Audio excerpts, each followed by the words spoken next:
through the Air Force Reserve Officer Training Corps, Detachment 775, graduating with a Bachelor of Arts in Psychology. A full list of Captain Hines' accomplishments can be found in your program. Please join me in welcoming back Captain Hines. Thank you.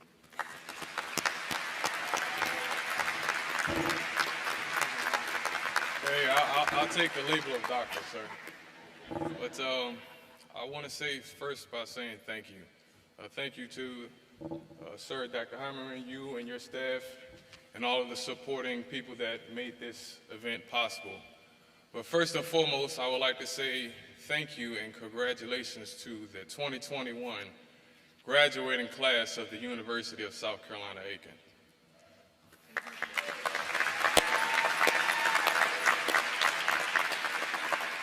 See, it wasn't that long ago that I was in those very seats. In fact, it was 5 years ago. And in those 5 years, I've learned a lot of lessons. And my objective for this evening is to share some of those most valuable lessons that I've learned during that time. See, currently I stand before you all as a captain in the United States Air Force. I'm currently responsible for training the next generation of airmen. And I work at the Officer Training School within the 217th Training Squadron at Maxwell Air Force Base, Alabama. See, what I found unique and what I liked about the OTS vision is that they focused on the vision. They focused and started with the desired end state in mind on how we wanted to build and develop our next generation of officers.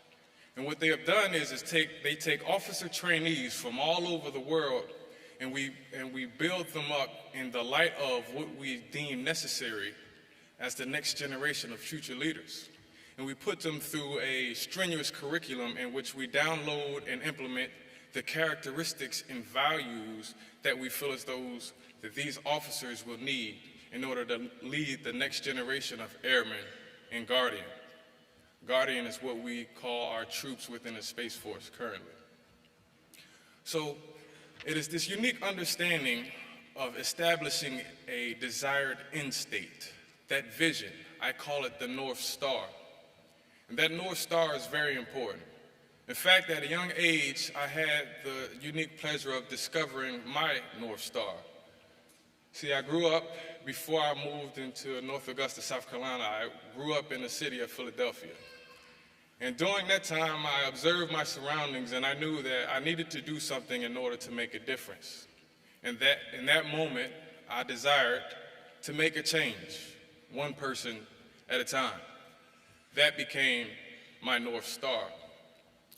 So what I've also learned as I've traveled and I've engaged with professionals throughout the world is that much of us don't understand or have not developed or established our North Star. That North Star is important because it gives you your sense of purpose. It gives you your sense of direction. It gives you a point to travel to as you work through this journey called life. So my message to you is that as you all begin your journey, you understand that importance. See, I think it's similar to that of a navigation system. So when you put in your information in GPS, you start with an endpoint. And if at any moment during that route you are to get off course, it enables you to be rerouted because that endpoint is still set and established. So that being said, my message to you all as you continue in this journey, understand the importance of establishing your North Star, your sense of direction. See, understanding that I wanted to make a change one person at a time, I knew that I needed to get educated. That brought me to the University of South Carolina, Aiken. And I ended up majoring in psychology because I wanted to better understand how I could influence people by the understanding of people. And it is that vision that has brought me to you all today. But little did I know that my freshman year would be the most challenging year that I had ever encountered in my life. I went through 5 life-changing events. The first of which would involve the passing of my dear uncle, Anthony. My Uncle Tony had Down syndrome, and as he became ill, I was responsible for taking care of him up until his passing. That impacted my family greatly. It impacted my grandmother so much to the point that due to the stress, she ended up having a stroke. And in that moment, she will lose and have become paralyzed on half of her body. And at that point, I will have to continue to help with the caretaking of my grandmother. And then soon after that, I was on this very campus, and I received a phone call from my brother. It was very alarming. I could hear tears in his voice, and he would call me and say, "Brother, he's gone. He's gone. He's not with us anymore." And what he would be doing is relaying the information that I had lost one of our dear friends due to the mishandling of a firearm. And just like that, he was gone. Then shortly after that phone call, a few months later, I received another phone call from my brother as I was walking through campus. This one was worse this time. He was even more hurt. And he called me and said, "Brother, my mom's gone. She's gone. She's not with me anymore." See, we didn't share the same mother, but she was an extension of our family nonetheless. That impacted me greatly. And then while I was dealing with all of these things during my time in school, I was also dealing with the downfall of my own family, which involved the separation of my parents. So that ultimately led me to some of the lowest points in my life. And that time I got my first failure. I failed the first class I've ever failed in my life. My GPA dropped to a 1.6. I ended up being put on academic probation. I lost my scholarships. I understood that I needed to reassess. That reassessment led me to enlisting in the Air Force. And as I would travel throughout training, I would meet an airman. His name was Airman McIntosh. And he understood my struggles. I shared my problems and issues with him. And what he would tell me is, "Hines, no pressure, no diamonds." And he would repeat that phrase to me, "No pressure, no diamonds." See, I will find that phrase prolific because it changed something in me. It changed and altered my perspective. See, up until that point, I looked at my adversity as things that just happened to me and things that I had no control over in my response. But what that did, it was changed and unlocked my perspective. So rather than looking at things that occurred to me as just pain and trials and tribulations, I looked at it as things that will build me up and make me stronger, sharpen me into an end product. And from that, I made the determination that adversity is nothing more than an uncomfortable opportunity. See, what you must understand is that the mind is a powerful thing. And everything that we interact with in this world is nothing more than a stimuli until it is processed through our mind and given meaning. And in that meaning, we have dominion. We have power over our responses and how we deal with our successes and our failures, our trials and our tribulations. So my message to you as you embark on this next journey and this next chapter in your life is that you understand that you will deal with your fair share of successes and failures. You will experience hurt. You will experience pain. But my message is that perspective is power. And learning this lesson, I would venture on into my next chapter of my life. As an enlisted airman, I knew that I wanted to increase my sphere of influence in following my North Star and changing the world one person at a time. I wanted to reach more people. In doing that, I knew that officers had a much more greater impact. For those that don't understand the difference between enlisted and officer, enlisted make up about 85% of the force. And the enlisted members are responsible for carrying out and executing the orders. The officers are responsible for giving the orders, and they make up that other 15%. So I wanted to be a part of that 15 so I could help shape and influence more. That led me to the doorsteps of the Detachment 775, Air Force ROTC Detachment at the University of South Carolina, Columbia. And I talked to the cadre, and they told me, well, sir, unfortunately, you have a 1.6 GPA, and there's a 2.5 GPA requirement in order to be a part of the program. Whether you bring that 1.6 up or not, I'm afraid that you won't be competitive as a cadet. See, in my professional career, that was the first time I had limitations that were set upon me. So I challenged myself academically. Over the course of a year, I pushed myself. And then within my first semester, I ended up getting, I believe it was a 3.7 GPA. I ended up on the dean's list. And then the next semester, I got a 4.0 when I ended up on the president's list. And then soon I rose my GPA up to a 2.8. I was now eligible to be a part of the program. So I became a part of the program. And then 3 short years after that, I commissioned as a second lieutenant in the world's greatest Air Force. Yeah, that's cool. I appreciate that.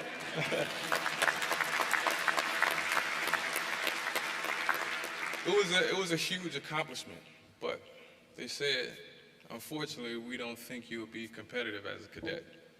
So much for that. But then I would continue on and become a second lieutenant, and I would step on to active duty.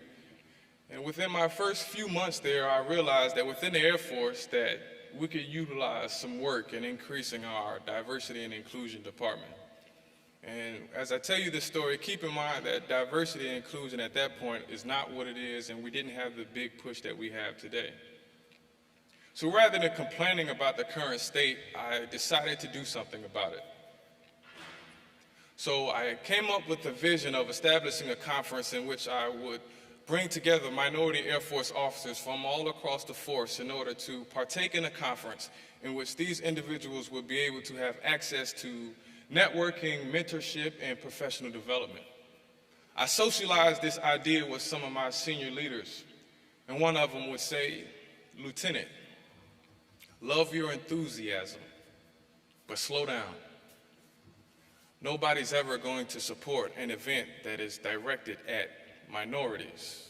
You must understand your circumstances." What I understood was my vision, so I continued to press. And soon after that, I executed the first ever higher level leadership conference. And that had about 72 people. It wasn't a lot, but it was very impactful. In fact, the following year, in 2019, we did another conference. And then in the third year, we were working on another conference, but the Department of the Air Force, the Diversity and Inclusion Office, they caught wind of what we were doing. And they said, "Listen, we support your efforts. We love what you're doing with these grassroots efforts, and we want to endorse your event." And at that moment, we got an official endorsement from the big Air Force, and we were able to put on and execute the first ever Air Force Diversity and Inclusion Summit.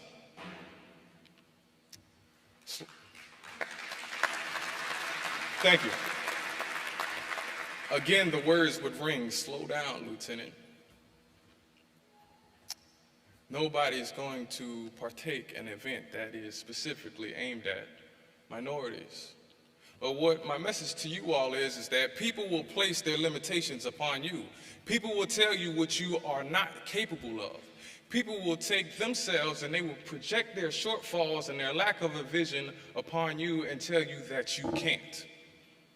My message is that you can. So what I want you to take away from that is that in this next journey of your life, understand that it is up to you to live beyond limitations. So I shared all that with you all and those accomplishments, but what you must understand is that these things did not occur in a vacuum. I did not do this by myself. I was fortunate to have what I call my tribe, my group of people that invested in me and shared my vision. And they loved me to the point where my mentors, my peers, and my subordinates were willing to come together and tackle some of the Air Force's greatest issues. See, they say that with the faith of a mustard seed that you can move mountains. So I felt that it was only appropriate to call my tribe the Mountain Movers. And see, the Mountain Movers and my team, we have accomplished a lot of great things at this point. See, we have produced over 10 distinguished graduates from military education programs. We have produced over 30 award winners for the recipients at their unit, group, wing level. We have also been able to award over 10 distinguished service medals of excellence to our members. We have also been able to generate cosmic cultural shifts that has impacted over 300,000 airmen and guardians. And then in addition to that, we have also driven updates to policies at the highest level. You all might not know, but there's something called the National Defense Authorization Act, and we have been able to drive updates to such a policy. And we've made so much influence that we've been able to garner their attention, and they've written opinion pieces, and they have identified the Mountain Movers as the solution to diversity and inclusion efforts. We've been able to accomplish a lot. Earlier in the ceremony, I heard the phrase, "It takes a village." It absolutely does. So as you all go in on this next journey of your life, understand that it is very important that you be intentional about your connections. Be intentional about the relationships that you make. Be intentional about the network that you build. And as you continue on in this journey, understand that change is best made through community. See, these have been some of the greatest lessons that I've learned in my life. And as I summarize, I will recap. Understand that as you get your sense of purpose and your direction, as we traverse through this world, give your life meaning by understanding your North Star. Next, understand that we will deal with our successes and our failures, our trials and our tribulations, but we are able to have dominion over how we respond to those. Perspective is power. And then thirdly, it is very important to understand that people will place limits upon you, but it's up to you all to determine whether or not you will live beyond those limitations. And then lastly, as you all go forward and desire to make change, understand that it takes a village. Build your tribe. Change is best achieved through community. So understand that they say that our generation is soft. They say that our generation is lazy. They say that we are entitled. Well, to the graduating class of 2021 at the University of South Carolina, Aiken, I simply say that our generation is change. And it is a huge honor and privilege to be before you all this evening. So as you all go out and make forth that change, understand that I am willing to be the first member of your tribe. I love you. I appreciate you. Congratulations. I salute you.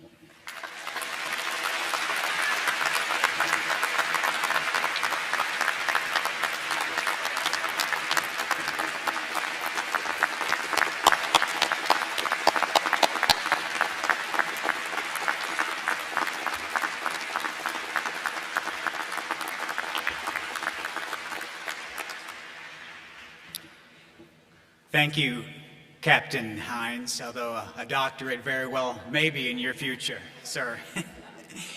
You are indeed a wonderful representative of this university, and we're very proud of your successes.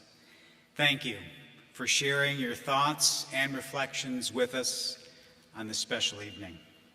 I speak for all of the faculty, staff, and alumni of USC Aiken when I say that your alma mater is very proud of you and the exceptional work you've done.